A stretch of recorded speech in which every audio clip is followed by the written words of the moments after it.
মাত্র 40 সেকেন্ডে কীভাবে হেয়ারটাকে কার্ল করবে আজকে তোমাদেরকে সেটাই বলবো। তো চলো কীভাবে করবে সেটাই তোমাদের সাথে শেয়ার করে নিই। প্রথমেই চুলটাকে একটুখানি চুল নিয়ে চুলটাকে ভালো করে ভিজিয়ে নিতে হবে। আমি এখানে রোজ ওয়াটার দিয়ে ভিজিয়ে নিচ্ছি, তোমরা চাইলে নর্মাল ওয়াটার স্প্রে করে দিতে পারো। দেওয়ার পর চুলটাকে ঠিক এমনভাবে পাকিয়ে নিতে হবে, পাকিয়ে পাকিয়ে এমন তারপরে রোল করে নিতে হবে। রোল করে নিয়ে তারপর ফয়েল পেপার এখানে ভালো করে জড়িয়ে দিতে হবে। এরকমভাবে দুটো সেম প্রসেস দুদিকে করব। করার পর আমি এখানে প্রায় 40 সেকেন্ডের মতো রেখে দেবো। রেখে দেওয়ার পরেই আমি তোমাদেরকে দেখাবো আমার চুলটা কিভাবে কার্ল হচ্ছে।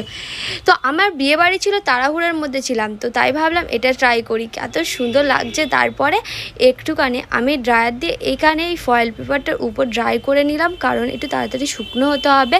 তো তারপর চুলটা খুলে যেরকমভাবে কার্ল হলো, আমি সত্যি কথা বলতে গেলে এমন কার্ল আমি আশা করিনি। দেখো কত সুন্দর কার্লিংটা হয়েছে। আমার